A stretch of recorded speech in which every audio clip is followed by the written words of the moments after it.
My girlfriend told me, "I don't think I'm ready for something serious with you." I accepted it and let her leave. Months later, she came back expecting me to wait, but found out I had already built something new without her. "I don't think I'm ready for something serious with you." She said it like she was canceling a subscription, not like she was ending 11 months of my life. Not like she was handing back every late-night conversation, every shared meal, every moment I thought meant exactly what it looked like. I just stood there, in the middle of her apartment kitchen, holding 2 mugs of coffee I'd just made for both of us, like some kind of fool who didn't know the scene had already ended before he walked back in. I set both mugs down on the counter. I didn't say anything for a long time. And that silence, that long, hollow silence, is the moment I keep returning to. Because what I didn't know then, standing in that kitchen with cooling coffee and a chest full of something I couldn't name yet, was that this moment was actually the first day of something. Not an ending, a beginning. And she was going to come back. She was going to come back expecting to find me exactly where she left me. Waiting, softened, relieved to see her. What she found instead changed both of us in ways neither of us expected. But I'm getting ahead of myself. If you enjoy real stories like this, subscribe, because what happened next changed everything for me. Let me tell you what was at risk in that moment. Not just the relationship. Not just the future I'd quietly started constructing inside my head. The kind of future you build without even meaning to. The kind that sneaks up on you around the 6-month mark when you stop thinking of the other person as her and start thinking of them as us. It was more than that. Serafina was the first person in years I had actually let in. And I mean that in the specific, terrifying way that anyone who's ever built walls around themselves will understand. I'm not a dramatic person. I don't fall fast. I don't perform love.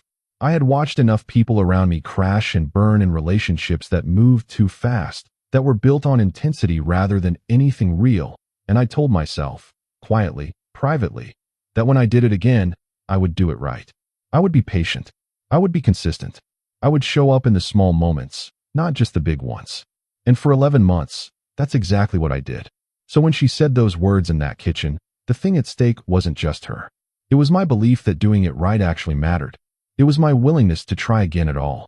I didn't realize it then, standing there with my hands on the counter, breathing carefully, but that moment changed everything. Everything that came after, every decision I made, every door I walked through or didn't, traces back to that kitchen, to those 2 mugs of coffee, to the sentence she delivered like a weather report. I was 28. She was 26. We'd met at a rooftop thing in Brooklyn that my friend Elwood had dragged me to, the kind of party where you don't know half the people and you spend the first hour near the drinks table pretending to be comfortable. We dated for 11 months. That's all you need to know for now. The rooftop was loud and Elwood had already found someone to argue with about something I didn't care about. I was standing near the railing, looking out at the skyline, holding a drink I hadn't touched, when someone stepped up next to me and said, "You look like you're calculating your exit." I turned. She was looking straight at the skyline, not at me. Dark hair, sharp jaw, the kind of unbothered energy that makes you immediately want to earn a reaction from someone. "I'm not calculating," I said. "I've already decided. I just haven't moved yet." She turned then and looked at me, and she smiled. Not a big smile, just one of those small, precise ones that means more than the large, obvious kind. "That's either very honest or very performative," she said. "You'll have to stick around to find out," I said. She did. Her name was Serafina. And from that first exchange, there was something between us that I can only describe as a frequency, like we were operating on the same wavelength without having agreed to. We talked for 2 hours on that rooftop. We traded numbers at the end of the night with the casual ease of people who both know something has already been decided. Our first few dates were effortless in a way I had genuinely forgotten was possible. No performance, no anxiety spiral, no wondering afterward if I'd said the wrong thing.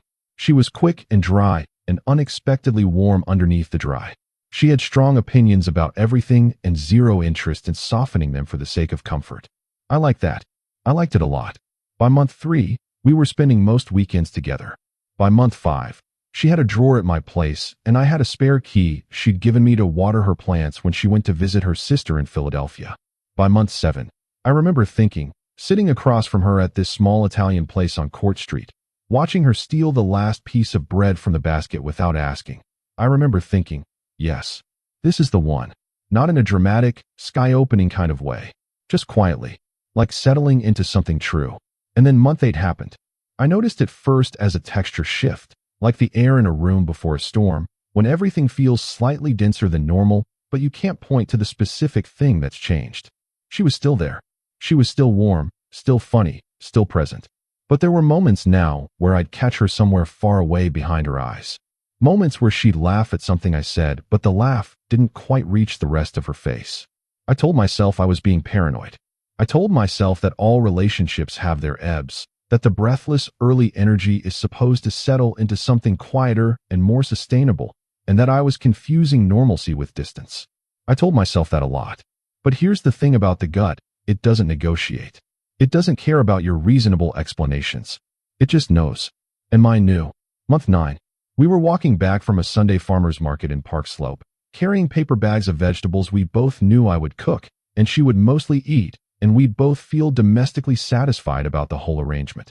She went quiet mid-conversation. Not rudely. Just gone. You okay? I asked. Yeah, she said. Just thinking. About. Nothing specific. I let it go. I shouldn't have. Not because pushing would have changed anything. I don't think it would have. But because when someone who is usually specific about everything tells you they're thinking about nothing specific, that's information. I filed it somewhere I pretended wasn't the back of my mind. Month 10. We had a dinner with my friends, Elwood and his girlfriend at the time, and my other friend Torrance and his wife, Lysandra, who everyone loved because she had this talent for making any table feel like the most important table in the city. The dinner was good. The food was good. The conversation was good. The wine was good. But at one point, Lysandra leaned over to Serafina and said something I didn't fully catch. Some question about the future, about plans, and I watched Serafina smile and give an answer that was technically correct, but somehow hollow. On the walk home, Serafina was quiet. Not the comfortable quiet we'd developed. A different one. Good night. I asked. Really good, she said. You seemed a little checked out toward the end. She looked at me. Did I? I didn't mean to. It's okay, I said. But I noticed the thing she didn't say. She didn't say she wasn't. She didn't say I was wrong. She just said she didn't mean to. And that's a very different sentence. I should have pulled on that thread. I know that now. But I was in that specific, painful mode of not wanting to find out something I couldn't unhear. Month 11. We were having a perfectly ordinary Sunday morning. Me in the kitchen making coffee, her on the couch with a book, and nothing was wrong. Not explicitly. Nothing you could point to. And yet the whole apartment felt like it was holding its breath. I made 2 mugs. I carried them back out. And before I could even set hers down in front of her, she put the book face down on her knee and said, "Can we talk?" The 3 words everyone fears. Sure, I said. I sat down. She looked at me the way people look at someone they care about just before they do something that's going to hurt them. Not cruel. Not cold. Actually almost tender. Which somehow made it worse. I've been thinking a lot lately, she said. About us. About me. And about us, yeah. I waited. The coffee was still hot. I remember because I could feel the warmth of it through the mug. I think, she said slowly, I don't think I'm ready for something serious with you. There it was. The sentence that split everything into before and after. Not with me specifically, I said. Or just, not in general. She exhaled. Honestly, I'm not sure I can separate those things right now. I looked at her.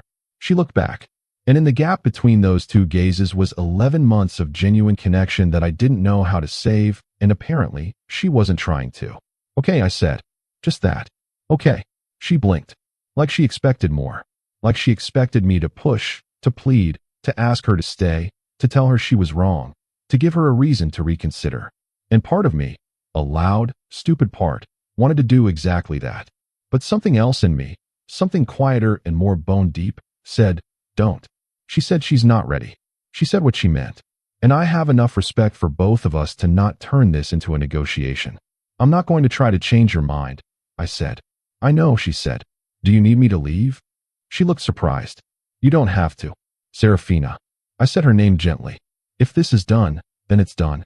I'm not going to sit here and drink coffee with you like nothing happened. She nodded slowly. I stood up. I got my jacket. My keys were already in my pocket. I paused at the door. I don't know why I paused. I didn't have anything else to say. Maybe I was just giving myself one last second in a room that had been good to me. Then I left. And I walked home in the November cold with one hand in my pocket and the other one open at my side. And I didn't let myself feel it until I got inside and closed my own door and sat down on the floor of my hallway for a reason I still can't fully explain. I sat there for a long time. Here is where I have to be honest about something. Because the story you're probably expecting is the one where I fell apart. Where I called Elwood and processed it loudly over drinks. Where I texted her 3 days later, just checking in, which is code for the oldest, saddest thing a person can do after a breakup. Where I spent weeks hoping she'd change her mind. That is not what happened. And it surprised me too. Because what happened instead was something I can only describe as a door opening inside me. Not dramatically. Not with a speech or a realization or a moment of clarity in the rain. Just quietly. Like a window being pushed up in a stuffy room. I woke up the morning after the breakup and I made myself 1 mug of coffee. Just one. And I sat at my kitchen table and I thought, with a kind of clean, clear directness that felt almost foreign. Okay. She told me the truth. She could have strung me along. She could have stayed out of comfort or guilt or inertia, which is actually what a lot of people do. They stay in things they've already emotionally left because leaving is harder than being half present. She didn't do that. She said the honest thing. And my response to that honest thing was going to define what I did next. I could make this about waiting for her. Or I could make this about me. I chose me. And here's the part that will matter later. I did not tell anyone I was making that choice. Not Elwood. Not Torrance. Not anyone. I just made it, quietly, and started moving. The first month was about foundation. Not in a dramatic, montage style, I found myself way. Just in the boring, functional, deeply underrated way of returning to things I had quietly drifted away from over 11 months of making someone else's priorities half of mine. I started training again. Not because I wanted to look different, but because there is something in the specific, private discipline of physical effort, the weight in your hands, the burn in your legs, the silence of your own breath, that is incapable of lying to you. The gym doesn't care about your feelings. It just responds to what you do. That kind of honesty was exactly what I needed. I started cooking properly again. Not the easy shortcut meals I'd been making, but the involved, focused kind that take time and attention and leave you feeling like you've actually built something. I read.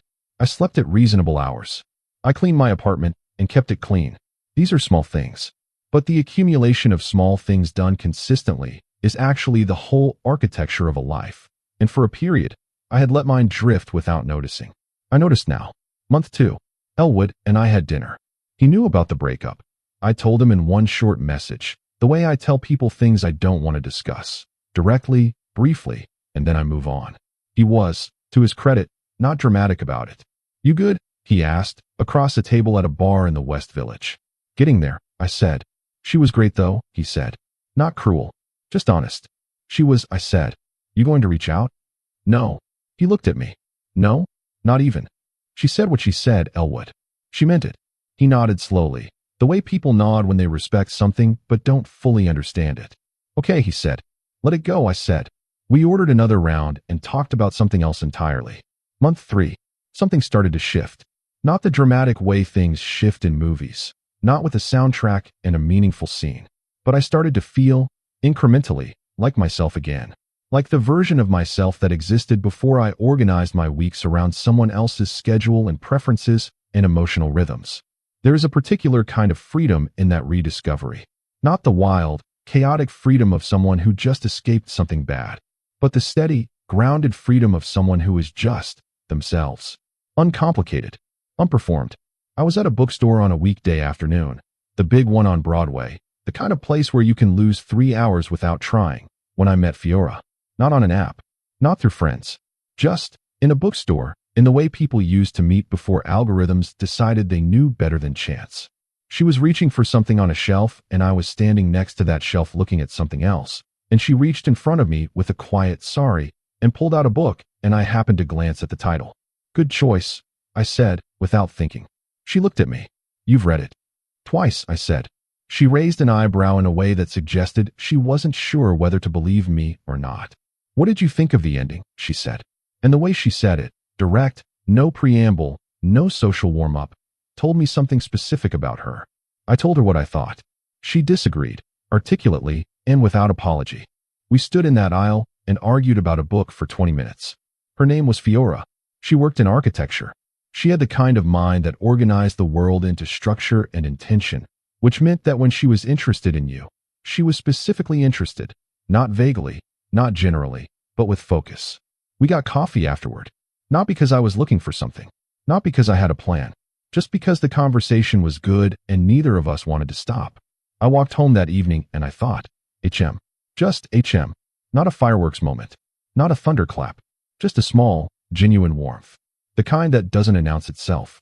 The kind that turns out to be the realest kind. Month 4. Fiora and I had been seeing each other, slowly. No rush. No pressure. Just dinners, walks, long conversations that kept going past the point where reasonable people would have said goodnight. She was different from anyone I'd been with before. Not better, not worse, different in a specific way. She was unsentimental in her honesty, but genuinely warm in her actions. She didn't tell you she cared about you. She just showed up, remembered things, asked follow-up questions about things you'd mentioned weeks ago, showed up with a specific coffee because she'd remembered how you took it. The kind of care that doesn't need applause because it's not performed. It's just real. Around month 4.5, my phone lit up with a name I hadn't seen in a while. Serafina. Not a text. A call. I looked at it for 2 rings. Then I picked up. Hey, she said. Hey, I said. Silence. The specific kind of silence that happens when someone called you with a speech prepared, and now that you've picked up, the speech doesn't quite fit. How are you? She said. Good, I said. You? I'm okay. Yeah. I waited. Another silence. Then, I've been thinking a lot. About things. Okay, I said. About us. I took a breath. Slow. Quiet. Serafina. I said, what are you saying? I think I made a mistake, she said. I think I got scared and I made it mean more than it did, and I convinced myself I wasn't ready when actually, I think I was just afraid of how much I felt. I sat with that for a moment. It was a real thing she was saying. I believed her. I'm not saying she was lying or performing. I think she actually meant every word. But here is the thing about honesty. It doesn't cancel other honesty. She had told me the truth when she ended it. And this was her truth now. But I had a truth of my own that I'd been quietly building for 4.5 months. And her truth and mine were not, at this moment, the same shape. I appreciate you calling, I said. Careful. Measured. Is that all you have to say? She said. And I could hear something in her voice. Surprise, maybe. Like she had expected a different kind of conversation. Like she'd expected warmth, relief, an open door. I don't think this is a conversation we should have on the phone, I said. She agreed. We arranged to meet for coffee the following week. I hung up and sat in my apartment for a long time.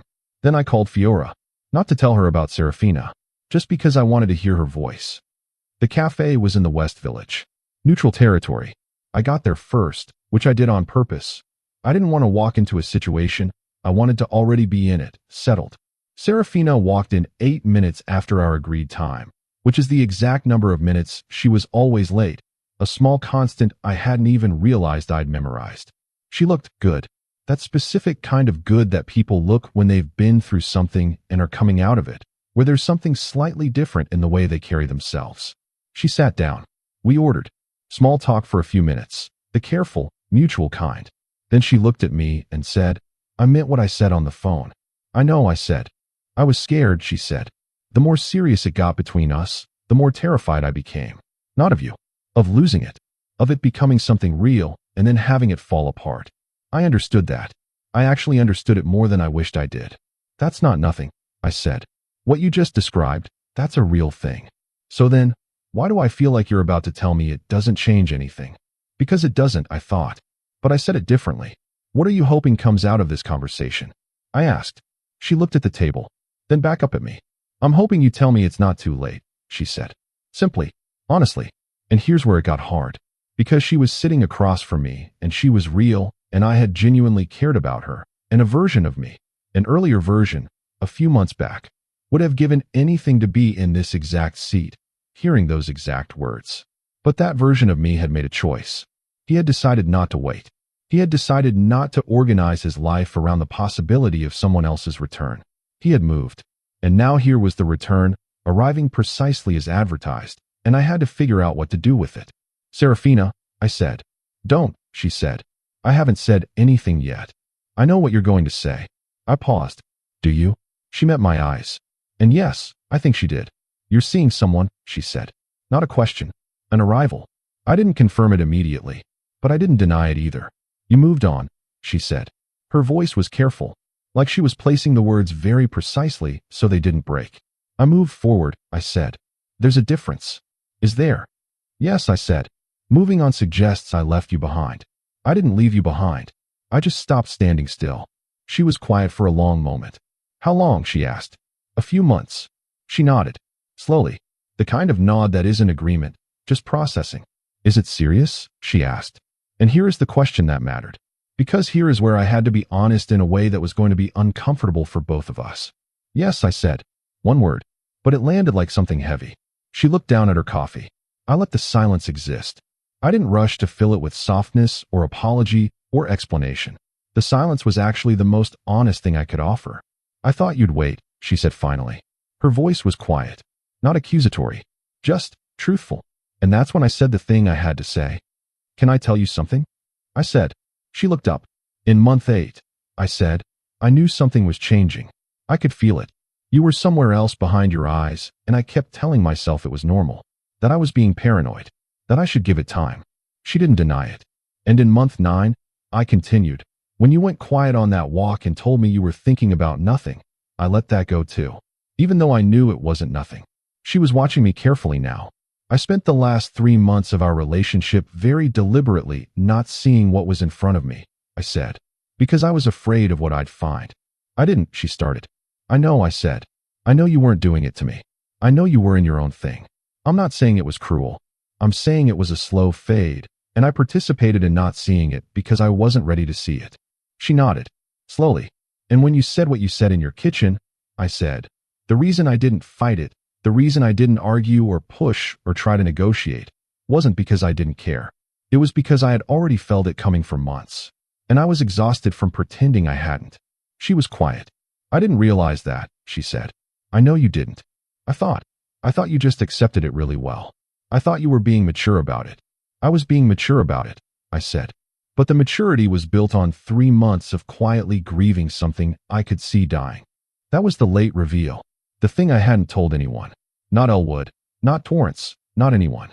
The fact that I had been losing her for months before she said the words, and that the day she finally said them was not the beginning of my grief. It was closer to the end, which was why I healed faster than she expected, which was why I'd moved forward instead of standing still. The loss had already happened. The day she said the words out loud, I was already 4 or 5 weeks past the worst of it.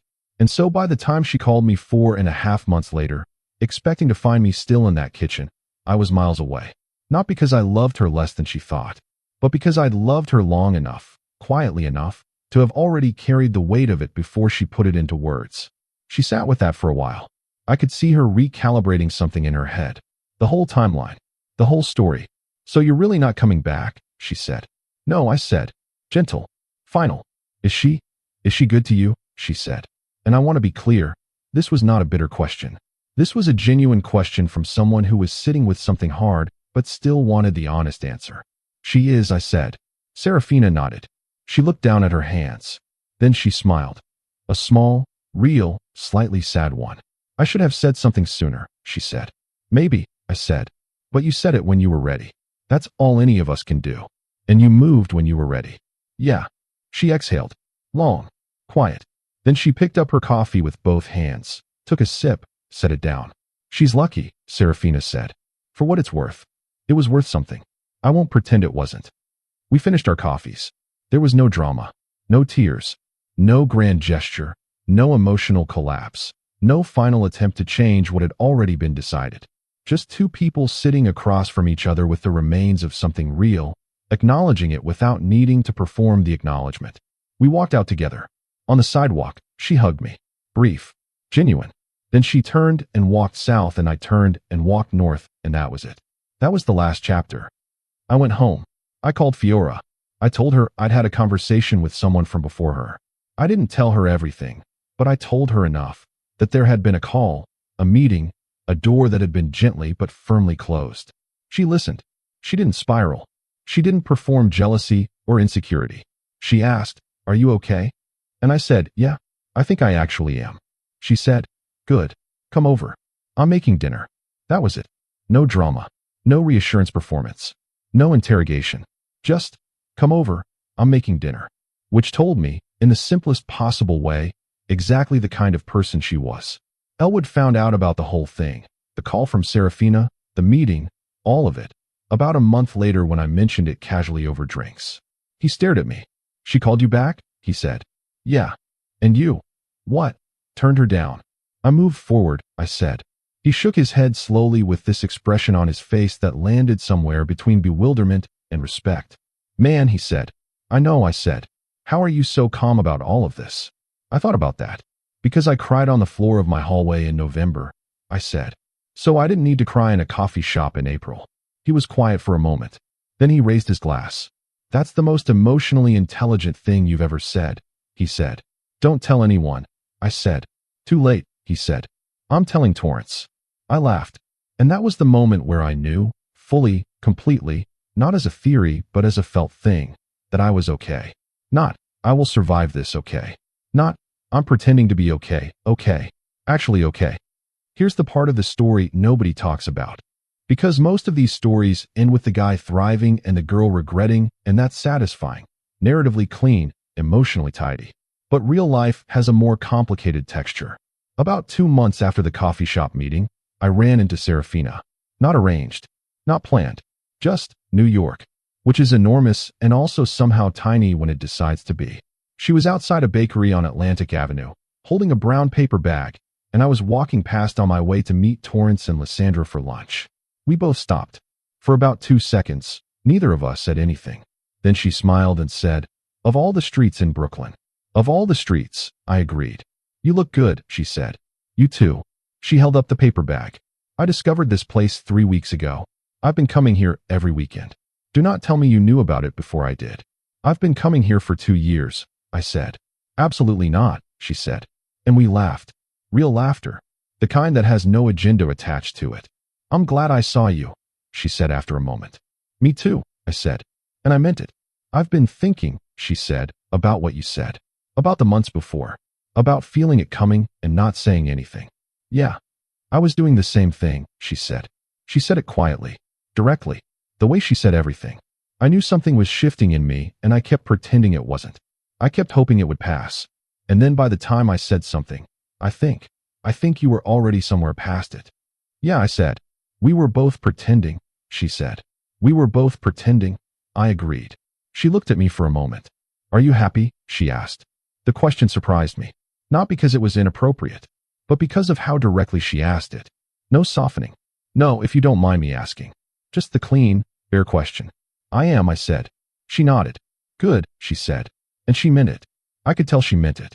And that specific moment, was where I truly understood something about Serafina that I hadn't been able to see clearly while I was inside the relationship. She was never a villain. She was never manipulative. She was never stringing me along. She was a person who got scared of the depth of something real, made a decision out of that fear, and lived with the consequence of it. Same as I'd lived with mine. We're all just navigating our own fear with the tools we have at the moment. Some of us have better tools than others. And sometimes the gap between two people's tools is exactly the reason they can't stay. "Take care of yourself," she said. "You too," I said. She turned and walked away with her paper bag. And I stood on the sidewalk in the Brooklyn afternoon and I thought, okay, I'm done grieving that. Completely. Finally. Done. Let me tell you about Fiora properly, because she deserves more than a supporting role in someone else's grief arc.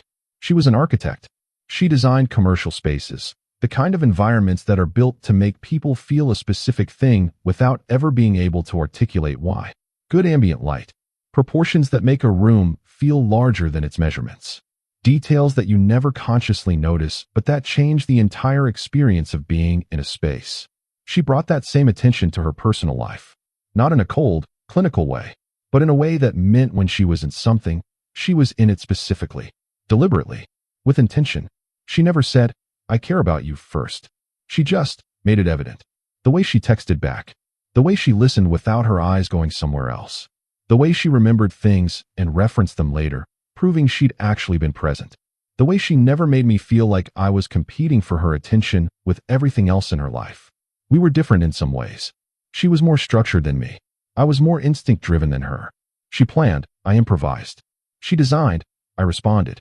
But where it counted, in the values, in the approach to people, in the understanding of what care actually looks like when it's not performed, we were the same. By the time the whole Serafina chapter closed, I'd been with Fiora for about 6 months. Not a long time, but long enough to know that what we were building wasn't a rebound, wasn't a reaction, wasn't me filling a Serafina-shaped hole. It was its own thing, built on its own foundation. And the foundation was different, better built. Not because Serafina was bad, she wasn't, but because I was clearer now about what I needed. And Fiora was clearer about what she was willing to give, which is just compatibility. The unsexy, underrated word that actually matters more than almost everything else. I want to go back to something, because I think there's a version of this story that gets told in a way that I don't want to tell it. The version where Serafina is the villain, where she's cast as the foolish woman who let a good man go and then came crawling back only to find the door closed. That's a satisfying story if you're looking for a clean moral, but it's not honest. Serafina was not a villain. She was a person navigating her own fear. She told me the truth when she ended it. That takes something. She didn't ghost me. She didn't give me false hope. She said, with honesty, I'm not ready. And I believed her. And I honored it. And that, the honoring of it, the accepting of her truth rather than fighting it, is actually the thing that made everything else possible. Because if I'd spent the next 4 months trying to win her back, I would not have been in that bookstore aisle on a random afternoon. I would not have argued about a book with a woman who turned out to be exactly what I didn't know I was looking for. I would not have built the thing I built. The ending I got, the Fiora, the clarity, the peace, it came directly from the decision I made in that kitchen. Not the decision she made. The one I made. The one to let go cleanly. The one to not wait. The one to move forward instead of standing still and hoping. That decision cost me something in the short term. It cost me the comfort of hope, the comfortable agony of maybe, but it gave me everything else. I'm not going to tell you what to do with this story. I'm not going to end it with "so here's what I learned," because I find that condescending, and also it's not how real life works. Real life doesn't hand you a lesson at the end. It just continues, and you either move through it or you don't. What I will say is this: when someone tells you who they are or what they want, believe them. Not because they're always right about themselves. Not because people don't change, but because the honoring of someone's stated truth is also the honoring of your own time. And your time is the only truly non-renewable resource you have. Serafina told me she wasn't ready. I believed her. And that belief, as painful as it was, turned out to be the most dignified thing I've ever done for myself. Fiora didn't need to find a version of me standing in a kitchen with 2 mugs of cold coffee, still hoping. She got to find a version of me that was clear-eyed and present and not organizing himself around the ghost of someone else's almost. That's what I brought to the table. That's what made the table worth sitting at. 6 months into being with Fiora, we were at her apartment on a Sunday. She was working on something at her desk, some project, drawings spread out around her, a mug of tea going cold beside her hand. I was on her couch with a book. Just quiet. The easy kind. And I had this moment. The same kind of moment I'd had across from Serafina at that Italian place in month 7. The same quiet recognition, where I thought, yes. But it was different this time. Not because it was more intense, but because I wasn't afraid of it.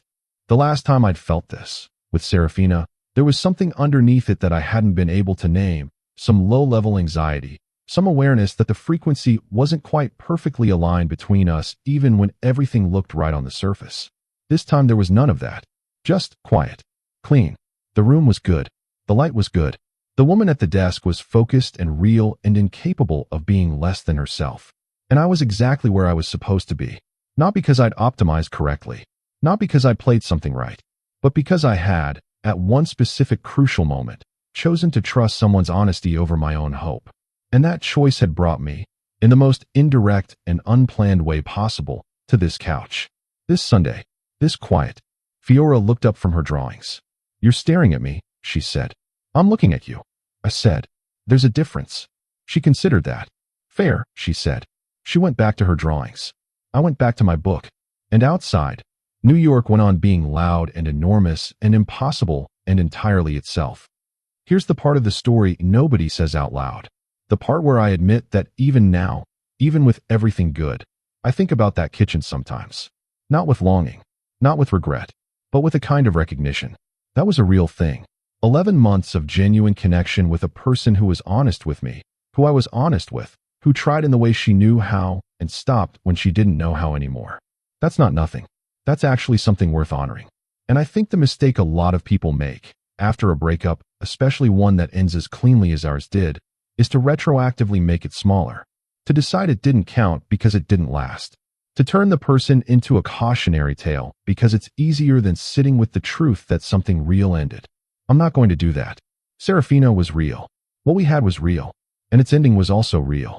All of it counts. All of it made me who I walked into that bookstore as. And who I walked into that bookstore as is exactly who Fiora chose. So in a roundabout, unplanned, entirely accidental way, Serafina's honesty gave Fiora a better version of me. I don't know how to feel about that exactly. I just know it's true. Fiora knows about Serafina. Not everything, not every detail, but the shape of it. She knows there was someone before her who ended things. She knows I didn't wait. She knows I walked into a bookstore 3 months later in a state of genuine forwardness and argued about a book with a stranger and asked for coffee without a plan. She asked me once, maybe 2 months into us, "Do you think about her?" I said sometimes. Not with longing. With recognition. She nodded like she understood exactly the distinction I was making. "The way you think about a place you used to live," she said. "Exactly that," I said. "Good," she said. That was the whole conversation. No drama. No performance. No jealousy spiral or reassurance marathon. Just two people who had both lived enough life to know the difference between a ghost that haunts and a history that informs. That's who Fiora is. And that's why this works.